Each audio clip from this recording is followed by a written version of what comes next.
Okay, comrades and friends, I'm really, really glad to welcome you to this launch meeting of the book Labour, A Party Fit For Imperialism, which I'm hoping you've all got copies of. And if you haven't, there's a sale on the stall over there. If you haven't read it yet, I really encourage you to. It's a book published by Larkin Publications by the Revolutionary Communist Group. And in a moment, the author, Robert Clough, will be speaking about it. I'm going to deal with a couple of housekeeping questions first. One is that I know some of you are waiting for text and things. If you could have your phones on silent or off, that would be really great, so we don't get interrupted in the middle of it. This meeting, we need to be out of this room by 9 o'clock, and we're going to start quite promptly to allow plenty of time for discussion. Robert's planning to speak for up to about half an hour about the book, and then we do want there to be plenty of discussion, which I want to ask people to indicate and respect each other in the conversation and in the discussion, because there is a lot to talk about. The toilets are there. Obviously it's not too disruptive to go, but just let you know where everything is. I think that's most of the housekeeping that you need to know. I'll also try and allow some time at the end for Robert to come back on points that are raised, and if people have got announcements about events, political events, or things they want to mention, I'll take those at the end, or you can pass a note up to me, and I'll announce them. My name's Kat. Okay, I'll just say a few things briefly before Robert gets into the into the meat. There's always one. Gets into the meat of the meeting. As you all know, we're about 6 months, almost exactly 6 months away from the next general election, when the working class gets to choose once again which section of the ruling class is going to oppress it for the next 5 years. And, you know, in the face of savage coalition cuts that we're all really aware of, there will inevitably be sections of the petty bourgeois left that are asking us to vote for Labour, with or without illusions, but when we go into that ballot box, bring out the Labour vote. And this is something we need to talk about, and, you know, get the Tories out is already the mantra on demonstrations like the TUC march we saw just last month. And there'll be Labour apologists who argue, as they always do, as Polly Toynbee did in 2010, you know, even if you have to put a clothes peg on your nose, vote for Labour. And she was able to say this after, you know, the death of maybe 500,000 people in an illegal war in Iraq that Labour led this country into, in the face of nearly 4,000 criminal offences, one for every day that they've created in the first 11 years, in the face of the beginnings of the privatisation of the NHS, in all the things we saw. Nonetheless, clothes peg on nose, they say, into the ballot box with you, vote for Labour.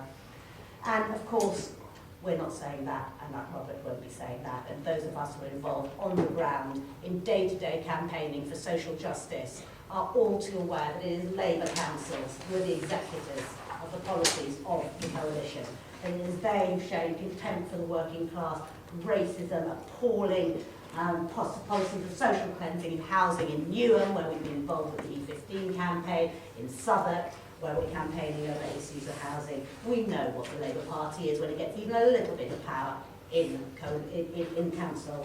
And we've heard, you know, when we see the cuts by deep and we're told to get the Tories out, we hear Rachel Reeves, the Shadow Work and Employment Secretary, saying Labour will be even tougher on claimants than the coalition has been so far. Just 2 days ago, she was urging the government to extend the time that migrants coming to this country have to wait before they can claim any benefits, for example. So, on that note, why we say this, all, you know, we know there are always some who will argue that this sort of racism, warmongering, contempt for the working class. They'll say, it's new Labour, it's not old Labour. Old Labour was different, we need to go back to old Labour. And part of the point of this meeting is also to say, you know, the Labour Party is what it must be. It's what it's always been. It always has been, and it always will be. A party that defends the British capitalist system, a party of the ruling class, and a party fit for imperialism. And on that note, I'll let Robert speak. Thanks very much. I'm not going to go through the book. I'm just going to pick out a few points from it. But I want to situate it in the overall political condition in which we are living at the moment. Because it is quite a strange political situation We're being told constantly the crisis is being resolved, yet in front of our eyes it gets deeper and deeper. The government is already seeking a further £48 billion worth of cuts in the next Parliament, and that's a further third of the budget of those non-protected departments which are outside essentially of health and education. And that will be equivalent to a reduction of approximately 80% in the budget of those departments since 2010. In a period of 10 years, a cut of 80% for departments like community and local government. And that is an indication of the severity of the onslaught that is being prepared for us by at least one section of the ruling class. The Condemned Coalition told us in 2010 that it would cut the annual budget deficit to below 40 billion by the end of this Parliament. In fact, it is close to 100 billion. It boasts of massive job creations, but we all know that the jobs that are being created are poverty pay jobs, whether they're on 0 hours contracts or people forced to become self-employed and work for agencies. There's been an explosion in the extent of poverty, and there is growing inequality. Yet, as we've constantly pointed out in our paper Fight Racism, Fight Imperialism, there has been no serious resistance. Labour councils have been, as Kat said in her opening comments, vindictive in their cuts, brooking no opposition whatsoever.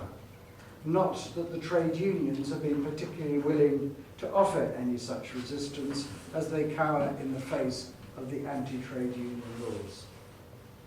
Despite this absence of real systematic working class resistance, we are witnessing the development of a major crisis amongst the parliamentary parties. Once again, the continued economic crisis has reopened the deep splits within the Tory party over EU membership. Support for the Lib Dems has evaporated because of its continued membership of the coalition. Labour is all at sea, with mutterings over Miliband's leadership, cleaving to policies which scarcely differ from those of the Tories. And, on top of that, facing the potential loss of dozens of seats in Scotland because of its opposition to independence. In Scotland itself, the Scottish Nationalist Party has grown in membership by about 80,000, an unprecedented scale of increase in membership of a political party within Scotland. And it is quite clear that Labour faces a wipeout when it comes to a general election. And whilst UKIP threatens to take seats from the Tories, it also may deny seats to Labour in England, because in the absence of any meaningful alternative, sections of the working class which have voted Labour in the past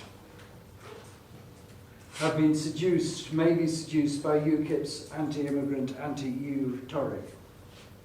So there is a breakup of the sort of former two-party parliamentary system, and that is actually starting to open up real possibilities, because what we are seeing is a Labour Party which is now under serious challenge.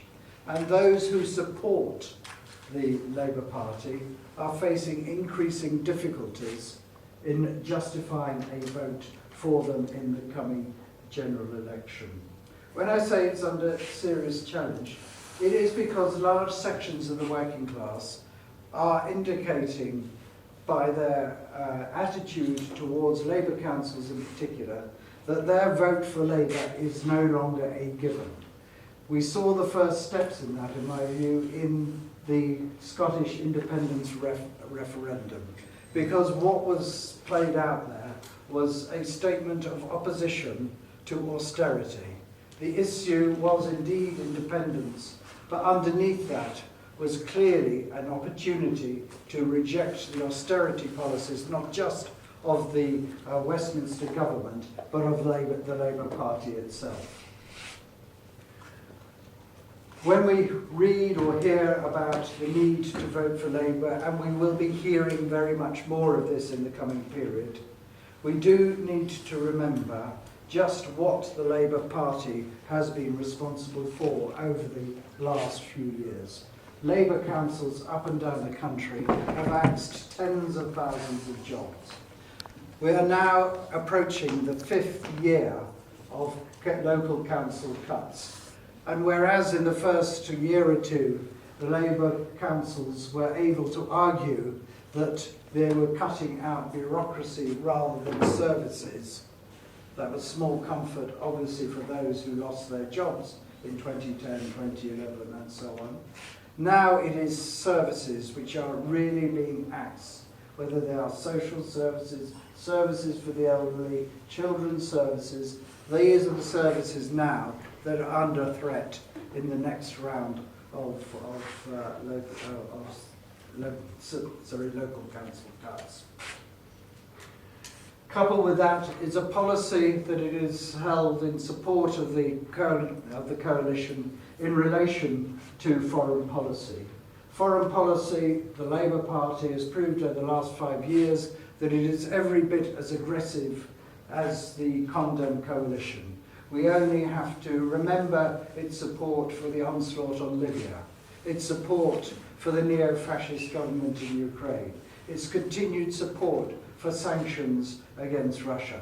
We can see a policy of the Labour government which puts first and foremost the interests of British imperialism. So we know what the Labour Party is like today. We know what it's going to be like in government. The point about the book is really to show that it was always thus. It was set up as an imperialist party. It was imperialist, racist, and anti-working class from its inception in 1900. It was not, as many would have us believe, a progressive development that led to the formation of the Labour Party. It was a completely reactionary development. It prevented the possibility of a real independent working class party from emerging in the period when British imperialism was under growing threat. Its monopoly position in the world as the major colonial power, its monopoly of trade, of its finance, its monopoly of the financial world was under serious threat.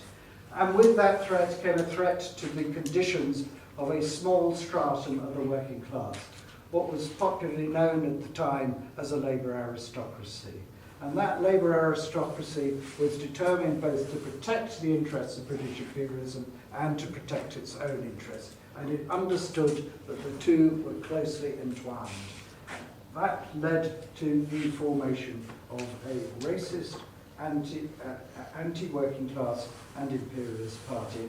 At every stage since then, Labour has shown that it stands on the side of British imperialism. And we just have to go through it. With the moment that we have the onslaught on Kobani by the reactionary ISIS forces, and Kurdish demonstrations in support of those fighting back in Kobani taking place across the world.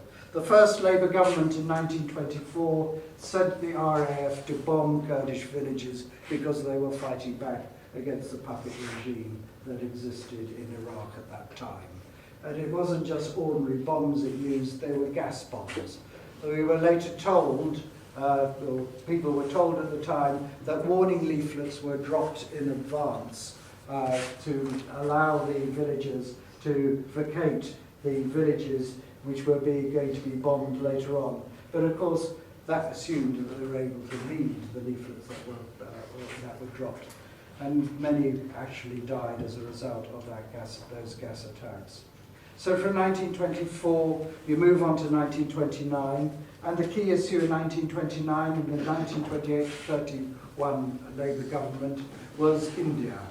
There was also, of course, the onset of the Great Depression, but critically, as far as the ruling class was concerned, was the continued occupation of India.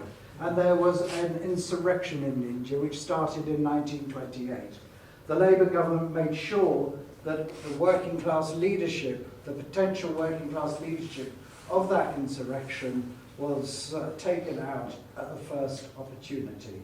And so it ensured that working class leaders, trade unionists were jailed and detained to prevent them from providing the sort of leadership to the revolutionary movement that emerged at that time. And that had, in the end, dramatic consequences for the people of India. Because by removing that working class leadership of the revolutionary struggle, the upshot was, in fact, the domination of the movement by bourgeois interests and the eventually completely reactionary solution of partition between India and Pakistan. So, 45 to 51, we're told, this is the government which instituted a wide-ranging system of state welfare, and indeed it did. But we need to remember the conditions which allowed that to happen. Firstly, the political conditions. The ruling class at the time was really concerned that there would be a revolutionary upsurge on the scale which had taken place in 1919-1920 after the end of the First Imperialist War. That was a time when membership of trade unions soared from about 3 million to over 8 million. A vast proportion of the working class in 1920, for a short period, joined a trade union and threatened very seriously to disrupt the post-war plans of the British ruling class. So mindful of this, in 1945, the Labour government, on behalf of British imperialism, did two things. Pacify the working class domestically by instituting state welfare, but ensuring that it could plunder the colonies mercilessly to provide the finance to ensure that state welfare systems could be set up. And the book goes through that in some detail, and we, I think, need to remember this constantly, because these years, 45, 51, are seen by many as halcyon years, when everything was possible. And we are told by sections of the left and the trade union leadership that really what we need is a Labour government which is committed to the expansionist Keynesian policies that the 1945-51 government implemented. What is always forgotten is the colonial plunder and looting that took place in order to ensure that this could happen. We can remember that in West Africa, the production of palm oil by local farmers was just systematically organised by the British colonial governments to ensure that the output was sold to the US market for dollars. It was not just that. Most notoriously, as far as we're concerned, was the looting of Malaya for its tin and for its rubber. These were essential industrial products of which, raw materials, I beg your pardon, which the United States had need of, and Malaya essentially had a monopoly of it. And therefore, it was looted for hundreds of millions of pounds over the period of the Labour government. You can't separate the establishment of state welfare from the looting of the colonial empire at that time. And not one colony in Africa was able to receive any form of independence from that Labour government. It was too important a source of dollars to rebuild the British economy. So Labour then was established as an imperialist party, and whatever form it takes, it still remains a party which represents the interests of a small minority of the working class. That privileged upper layer may have changed in form. It is no longer the skilled workers of the craft trade unions of the 1900 period prior to the First World War. It is better off sections of the working class within the public sector in particular that it seeks to represent. But nonetheless, its policies have not, in essence, changed as a result of the form which that Labour aristocracy has taken, that privileged upper layer. It still remains completely tied to imperialism and to the defence of imperialist interests. So when it charts out its policies for the 2015 general election, Ed Balls, the Shadow Chancellor, is making quite clear that corporation tax will remain the lowest in the G8 countries. He's made it clear that the interests of the City of London will come first. Rachel Reeves, as Kat has said, is making sure that for this better off section of the working class, that those who are in receipt of state welfare will be hammered ever harder by an incoming Labour government. Its policies are reactionary through and through. So I think the argument is set out very clearly in the book and has been updated since the first edition to cover the 1997 to 2010 Labour government. I just want to pick out a couple of more points before I finish. One thing that is of interest to us today is how new movements can be built. Movements that represent the interests of the mass of the working class. And of course, within Britain, there is not the sort of scale of communist movement that has existed, say, in countries in the past like Germany, France or Italy. Nonetheless, there has been a communist party, which certainly in the 1920s and 1930s was very much part of trying to build a revolutionary opposition to British imperialism. And I think it is important that we remember what it was able to achieve, because it was quite remarkable. And I think the lesson is, that I want to draw from it, is that even small numbers of communists can make a hell of a difference when they start to represent and express the interests of the mass of the working class. In the 20s and 30s, there was a movement called the National Unemployed Workers Movement, and that organised hundreds of thousands of unemployed workers throughout that period, under the leadership of the Communist Party. And they were constantly in battle with local Labour councils and with the Labour Party, which had absolute disdain for the fate of the unemployed. And there are little instances where the connection between the Communist Party and the unemployed movement actually had a potential far beyond that which we commonly remember of the struggle of that period. And because it's close to home, I cite in these meetings, because this is, I think, the fourth, the experience in Birkenhead, because I live in the Wirral. Birkenhead, for those who don't know, is a city on the other side of the Mersey from Liverpool. I've done a couple of meetings in Scotland, and I had to explain the geography of England to people who attended.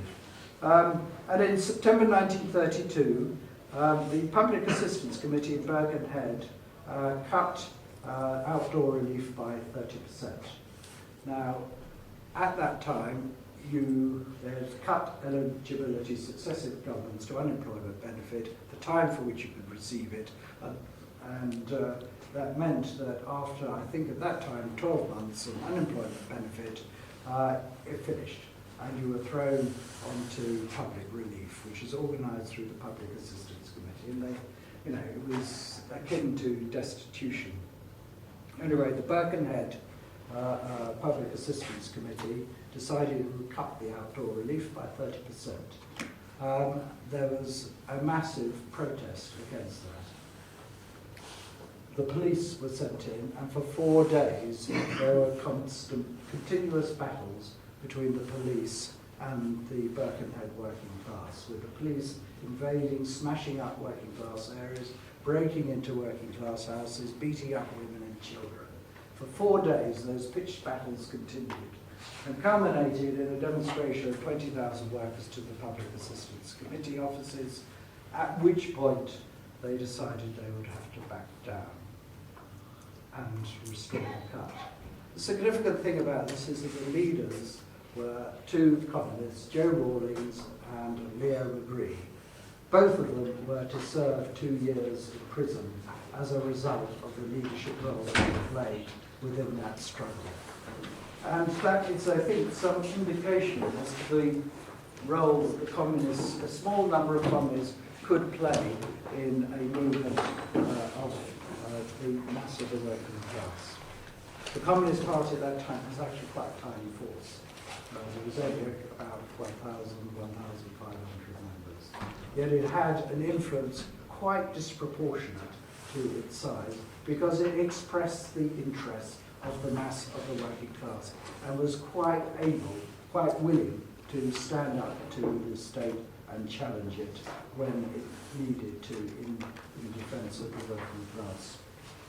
The other thing that I just want to mention is that although it is fairly fashionable on the left to dismiss the Communist Party in that period, particularly in the 1930s, as being ultra-left, and that's for reasons which I don't want to go into now. It seems to me that looking back on that period, the Communist Party was far from ultra-left in the way that it understood the world and related to it.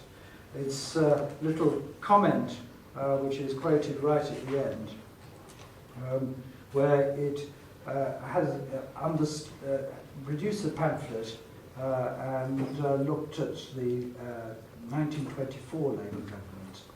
And the leadership of the Communist Party commented at the time, in 1929, in fact, that the Labour Party leadership had tied the trade unions to the Tories and Liberals under the banner of Mondism and transformed the Labour Party from a federal organisation to a single party with a capitalist programme under the banner of Empire and Mondism.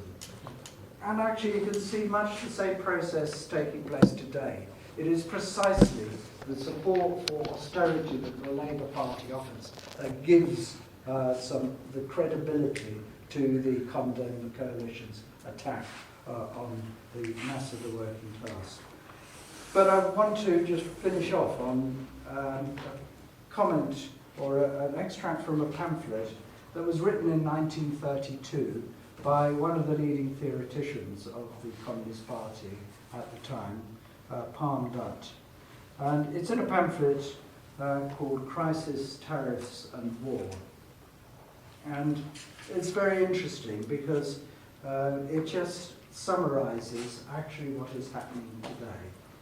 And this is 82 years ago. The system, he wrote, of parasitism which has grown up to the most extreme point as the characteristic expression of British imperialism more than any other. The system of increasing dependence on world tribute alongside of actual productive decay. Imports unpaid by exports. 3 days ago, the balance of payment deficit on goods was £9.8 billion for the month either of September or October. I can't remember which was the latest reported on. Declining role of industry and production, something we have seen since British imperialism turned to the most dynamic sector of the economy, that is the financial sector, in order to attempt to resolve its crisis from the 1980s onwards, neoliberalism or Thatcherism. Increasing role of the rentier and financial profits, declining exports and rising imports, decline of the basic industries and the rise of the luxury industries, shops, stores, artificial silk, motor cars, personal service, commerce and finance. Mass unemployment and multimillionaires. What a picture that is of today.